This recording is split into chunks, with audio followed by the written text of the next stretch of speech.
The following is not a mouth typo. Trump seeks his trial on election interference charges to take place in 2026. Donald Trump says he'll be ready to go on trial on federal charges over his bid to subvert the last election after this next election. As soon as April 2026 rolls around. Citing extraordinary amounts of evidence, boo-hoo, maybe don't commit such extraordinary crimes, including a tranche of 11.5 million pages that prosecutors handed over earlier this month. Trump lawyers John Lauro and Todd Blanche said in court papers filed Thursday that a 2.5-year delay before picking a jury would properly factor in the complexity of the case. The proposal is absurd. The prosecutors are requesting a start date of January 2nd of this coming year, which is perhaps a touch quick, but the future of our nation and democracy itself kind of hangs in the balance. So a little speed might not hurt on account of urgency for, saving the country.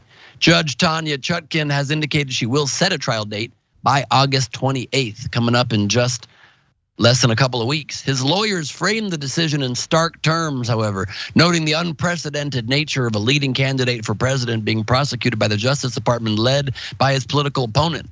Trump's lawyers also pointed to typical lags in more routine criminal trials in Washington, D.C.'s federal court. Quote, in this district, ordinary order when faced with such overwhelming discovery is to set a reasonable trial schedule, commensurate with the size and scope of discovery and complexity of the legal issues, Laura and Blanche wrote. The government rejects this sensible approach. Instead, it seeks a trial calendar more rapid than most no-document misdemeanors, requesting just 4 months from the beginning of discovery to jury selection. Yeah, because it's far more urgent than a no-document misdemeanor, you morons. What is the harm, though, in having, I guess if you're wondering, devil's advocate, what's the harm in the trial being in 2.5 years? In the middle of a very possible second Trump term as president. What's the big deal?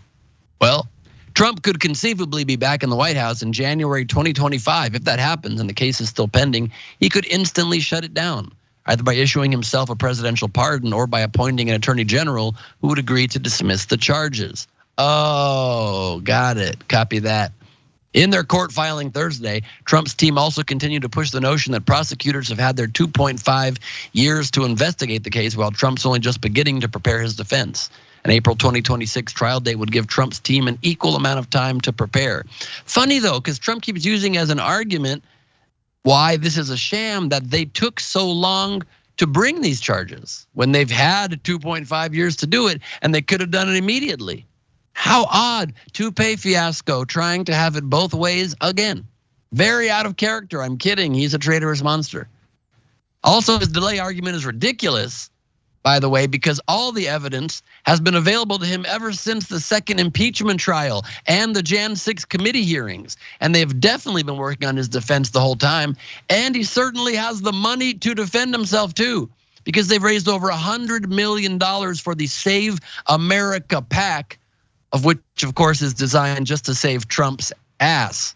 21 million in just the first half of this year has gone to Trump's legal bills. Even Republican sycophant Ben Miniature Spock Baby Shapiro just said that Ben Shapiro himself just said that Trump is, and I quote, laundering money from his campaign into his legal fund. Laundering money. I guess donate to keep a traitor out of jail so he can become president again and end America is a catchy slogan. So the date of this trial is obviously crucial. As to when it will happen, Judge Tanya Chutkin has indicated this. Chutkin has given no hints about the timetable she's considering, but she has warned that she would speed up the timeline if Trump continues to make inflammatory remarks about witnesses and parties to the case that could influence the jury pool, which of course he is doing. She is also unlikely to be swayed by Trump's claims of political malfeasance by prosecutors. During her first hearing in the case, she repeatedly emphasized she won't be factoring in Trump's political candidacy or the politics of the matter at all in her trial decisions. That's her word. Here's to hoping. Cenk? So they say they need 2.5 years to prepare the case, and otherwise they won't be ready. On the other hand, Donald Trump said he had irrefutable evidence that will show that he definitely is innocent, and he could present that in a press conference on Monday. Oops, So which one is it? Do you already have the evidence and you're ready to go on Monday, or you need 2.5 years to prepare it? See, that's part of the reason why his lawyers begged him to call off the press conference, and he finally did today, because they're like, hey, knucklehead, we're trying to delay the trial because you're definitely gonna lose. We gotta get it past 2025, so in case you win the presidency, you can just pardon yourself. And then you go and say, I already have all the evidence. I'm ready to go on Monday, and it's irrefutable evidence. Well then great, let's start the trial on Monday. And guys, MAGA guys, I'm asking you, which one is it? Does he have the irrefutable evidence, the one that you've been talking about the whole time, the mules, the krakens, everything else? Does he have it on Monday? In which case, let's go, let's exonerate him already. Win the trial, get in there, win before they get to the primaries, clean this whole thing up, then the other Republicans won't have a leg to stand on. Because their whole thing is, Trump's is mired in these cases. You can resolve them right. What are you gonna wait a couple of years? You already have all the evidence, right? Oh, right. You don't believe he has the evidence either. He had 60 court cases to prove that the election was stolen. He presented zero evidence, none.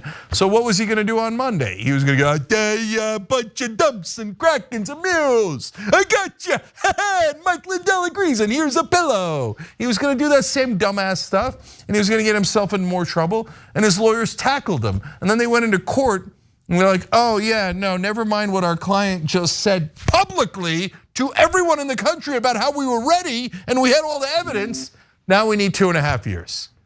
Gee, I wonder if they're gonna win on that nonsense argument. And one more thing, guys. Why do they say this absurd length of time that like no one's ever seen anything like this? The CNN has a legal analyst that tries so hard to lean in the conservative direction. Everything, he said, well, could be, maybe, right? And on this one, he's like, just like Ben said in the meeting, it's like, he thought it was a typo. He's like, no, you can't want the trial to start in 26. And he's like, oh my God, it's not a typo. They're really making this absurd case. Because in Trump's mind, I guarantee you, he thinks, well, they want the trial to start right away, and we want it to start in 2.5 years. So the judge will have to call it in the middle and start about 1.25 years from now. Hey, that's when I'd be president and can pardon myself. We're gonna win this, because the judge has to do it in the middle. No, dumbass, the judge does not have to pick the date in between your request and the prosecutor's request. This is all so transparent because he's not running for president. He's running from the law. He's running for president to do it. Exactly, and the most ironic thing about that is that he never really wanted to be president in the first place. And now the only real reason he's running, as you just pointed out, is so that he can stay out of prison. And as Cenk pointed out, yes, it wasn't a typo. Not only does he want to move this trial to 2026, he wants an entire state to change its laws so that he can stay out of prison. I mean, there's absolutely no shame in the way that he moves. And oftentimes, I pointed this out earlier, when you say big numbers, the human brain doesn't necessarily comprehend exactly what it is. But I want y'all to count from 1 to 60 and see how long that takes. That is how many court cases that this dude lost. But on Monday, he was gonna have some type of evidence that was just gonna sweep all that under the rug. He's been waiting all this time, building up all this suspension so that people could be surprised or whatever. But because his lawyers were like, no, you might get yourself in more. I mean, think about how stupid that is. Why would your lawyers not want you to present evidence that could free you from this? Why would they not want you to showcase that? And then, of course, he went on to Truth Social and then typed up a bunch of stuff basically saying like, well, I was gonna bring the evidence on Monday, but my lawyers told me that that's not a good idea. So apparently now it's no longer necessary. A man who's almost 80 years old who cannot stay off of social media typing the way that he does. But I mean, everything about this is just him protecting himself from being in prison. And the Republican base is like, yeah.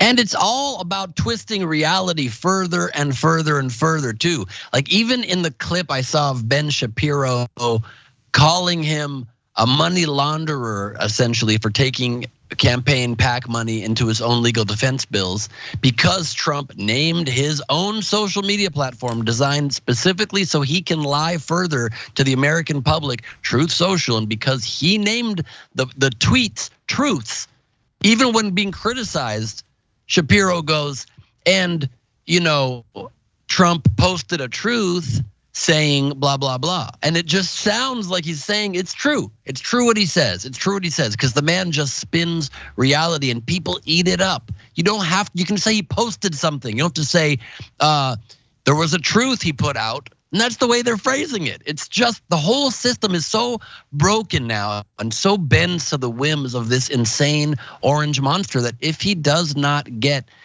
a severe prison sentence, we don't anymore have the rule of law or common sense in our country. And I don't know where we go moving forward. Yeah, so last couple of things here. Fairest show in America. It really bothers me that the Democratic prosecutors waited 2.5 years to try Trump. They should have done this from the get-go so that it had nothing to do with the election. So now it's like nip and tuck. Are they gonna make it before the primaries? Are they gonna make it before the general election? What the hell did you wait 2.5 years for? And then the right wing is right to complain, well, it looks political. It looks like you were gonna have the trial right in the middle of the election. The fact that they waited that long was unconscionable. So what's fair is fair, and we report that for you guys. But one last thing, Jackson mentioned that post that Trump put up said, the country deserves a highly intelligent president, and that's why I'm delaying this press conference and I'm not gonna do it. Well, then how do you explain that you were the one who wanted to do the press conference in the first place, dumbass? So it was an incredibly dumb idea, and now you're highly intelligent for getting rid of it. Bad news for you, Donald, it wasn't anybody else's idea, it was your dumb idea. But no, nothing ever moves Republican voters. They're like, oh, it was genius to do the press conference yesterday, and it's genius to cancel it today. Okay, if it makes you feel better. Thanks for watching The Young Turks, really appreciate it. Another way to show support is through YouTube memberships. You'll get to interact with us more. There's live chat emojis, badges. You've got emojis of me, Anna, John, JR, so those are super fun. But you also get playback of our exclusive member-only shows and specials right after they air. So all of that, all you gotta do is click that join button right underneath the video. Thank you.